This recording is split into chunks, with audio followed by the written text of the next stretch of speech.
Hello, నేను miss రావు. ఆంధ్రప్రదేశ్లో అత్యంత క్లిష్టమైనటువంటి సమస్య ఏదైనా ఉందంటే రెవెన్యూ సమస్య. దానికి కారణం ఏంటంటే రెవెన్యూ వ్యవస్థలో వేళ్ళును కొనిపోయినటువంటి అవినీతి, నిర్లక్ష్యం, నిర్లిప్తత కలిపి సమస్యను క్లిష్టతరం చేశారు. వాస్తవంగా రెవెన్యూ సమస్యని ఈజీగా సాల్వ్ చేయొచ్చు చిత్తశుద్ధి ఉంటే. కానీ ఆ దిశగా అధికార యంత్రాంగం కలిసి రావట్లేదు. లాస్ట్కి సిసోడియా సీనియర్ ఐఏఎస్ ఒక కమిటీ ఆయన ఆధ్వర్యంలో కొన్ని సిఫారసులు ప్రభుత్వానికి చేస్తే ఆ సిఫారసుల మేరకు రెవెన్యూ సమస్యలను పరిష్కరించాలి అనేటువంటి ఆలోచన కూడా యంత్రాంగం చేయట్లేదు. అదే పెద్ద సమస్య. కరప్షన్ అనగానే ఫస్ట్ గుర్తొచ్చే డిపార్ట్మెంటు రెవెన్యూ డిపార్ట్మెంట్. ఒక విఆర్ఓని కానీ ఒక ఎంఆర్ఓని కానీ ఏసీబీఓలు ట్రాప్ చేస్తే కనీసం 500 కోట్ల నుంచి 1000 కోట్ల వరకు ఆస్తులు ఉన్నట్టు ఈ మధ్యకాలంలో రైడ్ చేసినటువంటి వాళ్ళ దగ్గర గమనించినటువంటి ఆస్తుల వివరాలు. అంటే ఏ స్థాయిలో రెవెన్యూలో అవినీతి ఉందో అర్థమవుతుంది. ఇప్పుడున్నటువంటి ప్రభుత్వం రెవెన్యూ సమస్యలను మొత్తాన్ని సార్ట్అవుట్ చేయడానికి ల్యాండ్ గ్రాబింగ్ యాక్ట్ తీసుకొచ్చింది. అంతకుముందు land titling act Jaganmohan Reddy గారు తీసుకొచ్చారు. ఆ టైటిలింగ్ యాక్ట్ కారణంగానే జగన్మోహన్ రెడ్డి గారు ఓడిపోవడానికి ప్రధానమైనటువంటి కారణం అయింది. అసలు సర్వేనే చేయకుండా సర్వే చేసినట్టు ఒకళ్ళ భూములను ఇంకొకరు సర్వే నెంబర్లకి ఇంకొక పేర్లకి వేసేసి పాస్బుక్లు జగన్మోహన్ రెడ్డి గారి బొమ్మతోటి విడుదల చేశారు. సరిగ్గా ఇక్కడే జగన్మోహన్ రెడ్డి గారు ఓడిపోవడానికి సింహభాగం అయింది ఈ సమస్య. మరి దీనికి పరిష్కారం అయితే ఈ ప్రభుత్వం చూపించాలి. రాగానే కూటమి ప్రభుత్వం ల్యాండ్ టైటిలింగ్ యాక్ట్ని రద్దు చేసింది. దాని స్థానంలో ల్యాండ్ గ్రాబింగ్ యాక్ట్ తీసుకొచ్చింది. మరి దాన్ని ఇంప్లిమెంట్ చేశారా అంటే ఇంప్లిమెంట్ చేయలేం. ఇంప్లిమెంట్ కనుక స్ట్రిక్ట్గా చేస్తే సిసోడియా ఇచ్చినటువంటి నివేదికలో ఉన్నటువంటి సిఫారసుల మేరకు యాజ్ టీజ్గా అమలు చేయగలిగితే ల్యాండ్ సమస్యలన్నీ పోతాయి. కానీ దాన్ని ఇంప్లిమెంట్ చిత్తశుద్ధిగా చేస్తారా, చేయించగలరా అని అంటే ఈ అధికార యంత్రాంగాన్ని చేయించలేరు. ఎందుకంటే వైరస్ లాగా, క్యాన్సర్ లాగా అవినీతి పాతుకుపోయింది రెవెన్యూ డిపార్ట్మెంట్లో. 199 మంది అవినీతిలో కూరుకుపోయి ఉన్నారు. మరి అక్కడి నుంచి వాళ్ళని తీసుకొచ్చి ప్రజలకు సేవ చేయించాలంటే అంత ఈజీ కాదు. చంద్రబాబు నాయుడు గారికే అర్థం కావట్లా. అంత సీనియర్ పొలిటీషియను, పాలనలో అనుభవం ఉన్నటువంటి అపారమైనటువంటి చాణక్యత ఉన్నటువంటి చంద్రబాబు నాయుడు గారు రెవెన్యూ డిపార్ట్మెంట్ చేత ఈ ల్యాండ్ సమస్యలని పరిష్కరించాలి అని అంటే ఆయన తల్లడిల్లిపోతున్నారు. ఇది ఆంధ్రప్రదేశ్లో ఉన్నటువంటి సమస్య. మొత్తం 13 లక్షల ఎకరాలకు పైగా గల్లంతయింది. 13 లక్షల ఎకరాలకు పైగా. దాంట్లో 5 లక్షల ఎకరాలు వేరే వేరే పేర్ల పైకి వెళ్ళిపోయింది. గవర్నమెంట్ ల్యాండ్, ఈనాం భూములు కానీ, గ్రామ కంటాలు కానీ, అసైన్ ల్యాండ్స్ కానీ, ఇలా రకరకాల రూపాల్లో ఉన్నటువంటి భూములు 5 లక్షల ఎకరాలు పోయినాయి. దాంట్లో 2.5 లక్షల ఎకరాలని ఆ రోజు ఉన్నటువంటి చీఫ్ సెక్రటరీ జవహర్ రెడ్డి గారితో పాటు అనేక మంది అసైన్ ల్యాండ్స్ రిజిస్ట్రేషన్ చేయించుకున్నారని ఆరోపణలు ఎదుర్కొన్నారు. కంచే చేను వేసిన విధంగా రెవెన్యూ అధికారులే, ఐఏఎస్లే కొంతమంది అసైన్ ల్యాండ్స్ని రిజిస్టర్ చేయించుకున్నటువంటి పరిస్థితి. అంటే ఏ స్థాయిలో ల్యాండ్ గల్లంత అయిపోయిందో ఆంధ్రప్రదేశ్లో మనకి స్పష్టంగా అర్థమవుతుంది. ఇప్పటికైనా జరిగిన నష్టాన్ని పూడ్చాలి, పరిష్కరించాలి అనుకుంటే మార్గం ఉంది. కింది స్థాయి అధికార యంత్రాంగం అవినీతి రహితంగా కనుక పనిచేసి సర్వేలు చేసి పాసు పుస్తకాలు కనుక ఇష్యూ చేస్తే ఈ సమస్యకు పరిష్కారం వస్తుంది. కానీ డబ్బు ఇవ్వందే 199 మంది రెవెన్యూ అధికారులు పనిచేయట్లేదు. అందుకే ఈ చట్టాన్ని ఇంప్లిమెంట్ చేయాలంటే అవినీతి పాల్పడినటువంటి అధికారులను డిస్మిస్ చేస్తాను అని చెప్పి కనుక ప్రత్యేకమైనటువంటి ఒక తీర్మానం చేసి క్యాబినెట్లో డిస్మిస్ చేసేలాగా ఒక జీవో ఇచ్చి దీన్ని కనుక ఇంప్లిమెంట్ చేయించగలిగితే ఈ ప్రభుత్వం సక్సెస్ఫుల్గా నిలిచే అవకాశం ఉంది ఆంధ్రప్రదేశ్ సమాజం ఎదుట. లేదంటే ఈ ల్యాండ్ సమస్యలతోటి తల్లడిల్లుతున్నటువంటి ప్రజలు ఎంత అభివృద్ధి చేసినా, ఎన్ని సంక్షేమ పథకాలు అందజేసిన అసంతృప్తిని కలిగి ఉంటారు ఆంధ్రప్రదేశ్ సమాజం, ఆంధ్రప్రదేశ్ ప్రజలు. సో దీన్ని గమనించి కొరడా జులిపించైనా సరే రెవెన్యూ యంత్రాంగం మీద క్షేత్రస్థాయిలో ఉండేటువంటి వాళ్ళని కదిలించి ఈ సమస్యకి పరిష్కారం చూపాలంటే సింపుల్ థింగ్, సిసోడియా గారు ఇచ్చినటువంటి సిఫారసుల్ని యాజ్ టీజ్గా రూపాయి అవినీతి లేకుండా అమలు చేయగలిగితే చాలు. ఈ విషయాన్ని ఒక తెలుగుదేశం పార్టీ లీడరు, నాకు క్లాస్మేట్ కూడా, రెవెన్యూలో బాగా స్టడీ చేశాడు అతను. రెవెన్యూ దాని మీద అసలు రెవెన్యూ సమస్యలు ఎలా ఉంటాయి అనేది దాదాపు 25 సంవత్సరాలు 30 సంవత్సరాల నుంచి స్టడీ చేశారు అతను.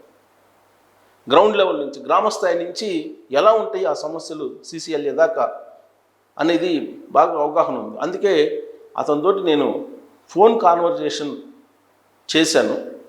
అతని అనుమతి తీసుకున్న తర్వాతనే నేను అతని వర్షన్ కూడా ఈ వీడియోలోనే అటాచ్ చేస్తున్నాను.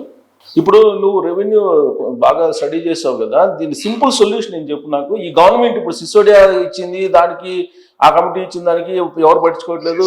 చాలా లిబరల్ గా ఇచ్చాడు అన్ని, అతను చేసి ఇంప్లిమెంట్ చేస్తే బాగా జరుగుతుంది, కానీ అవి అతను తీసేశారుగా. అవును, ఇప్పుడు వచ్చిన వాళ్ళు దాన్ని ఇంప్లిమెంటేషన్ కరెక్ట్ గా చేయాలి.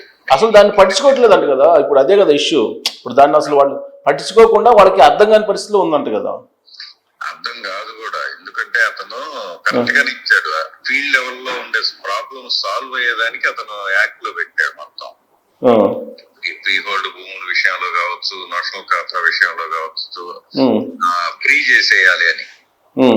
అంటే రెవెన్యూ వాళ్ళకు కూడా సంబంధం లేకుండా, ఎంఆర్ఓ వాళ్ళకు కూడా డైరెక్ట్ గా ఇంకా రోజు తిరిగి డబ్బులు అవసరం లేకుండా గవర్నమెంటే చేసేసేటట్టు ఇచ్చాడు. అవి ఎవరికి నచ్చట్లేదుగా.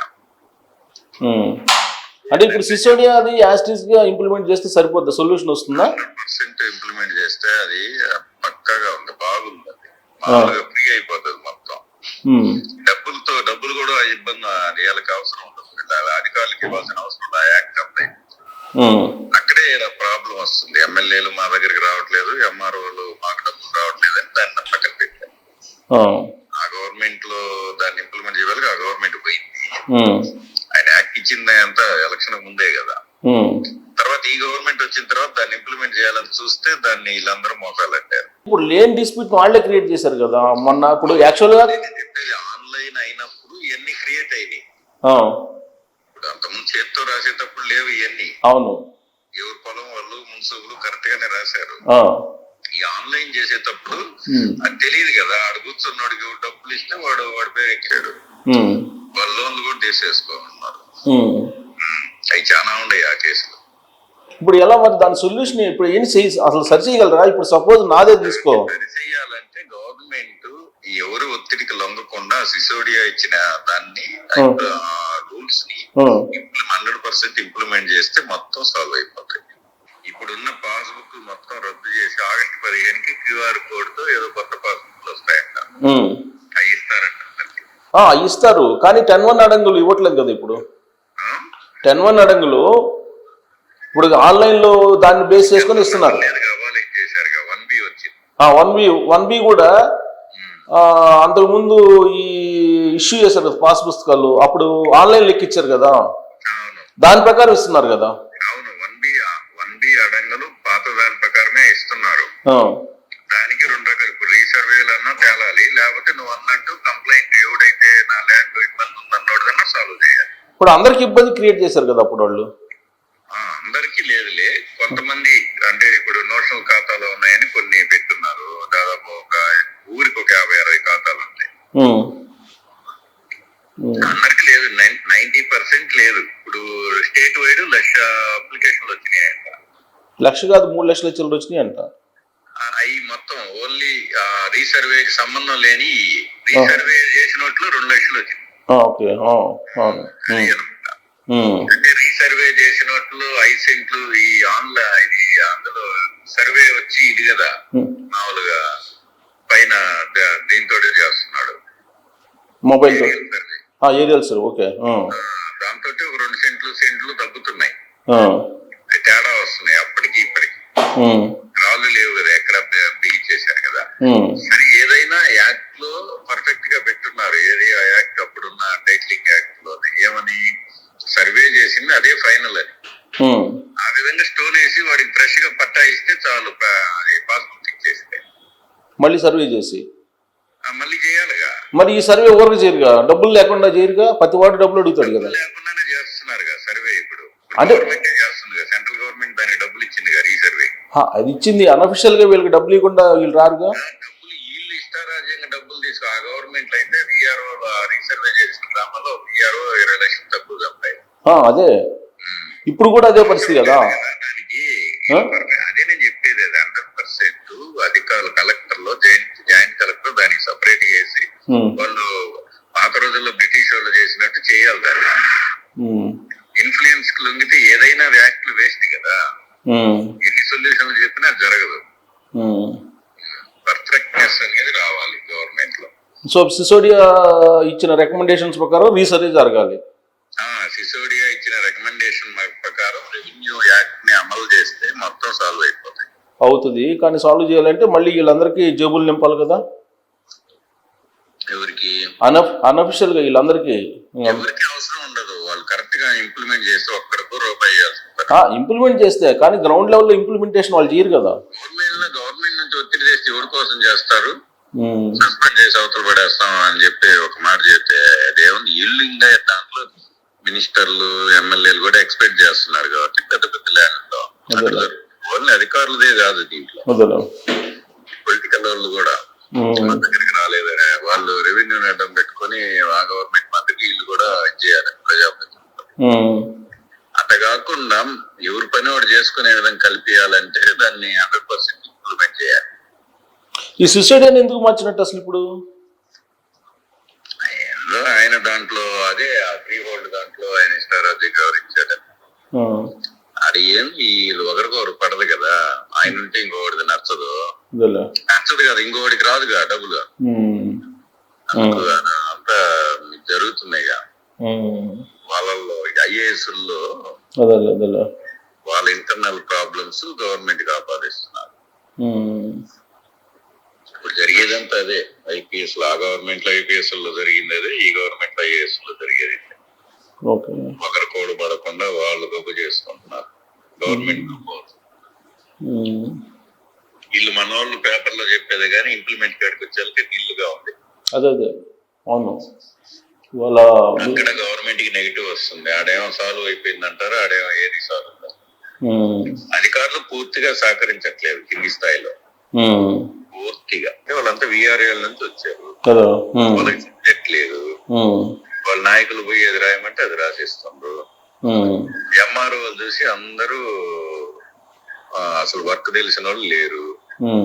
ప్రతి ఆఫీసులో ఆర్డీఓ ఆఫీస్ గానీ కలెక్టర్ ఆఫీసులో ఎప్పుడో మనం సర్పంచ్ గా నేను 95లో మన ఆర్డీఓ గారు వాళ్ళతోటి పనిచేసిన అధికారులు వాళ్ళు పెట్టుకొని చేస్తున్నారు, రాసేవాళ్ళు లేక. రిటైర్డ్ అయిన తర్వాత వాళ్ళని కంటిన్యూ చేస్తున్నారు. అది పరిస్థితి. సో ఇప్పుడు ఈ సమస్య ఇప్పుడులో ఒకదేగది కదా, అయితే ఒకదెగనీరు.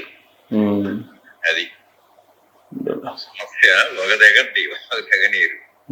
అంతేగా అదేదో పాడి ఆవు అంటారు కదా, అది దాన్ని చెప్పేది ఒకటి చేసేది ఒకటి.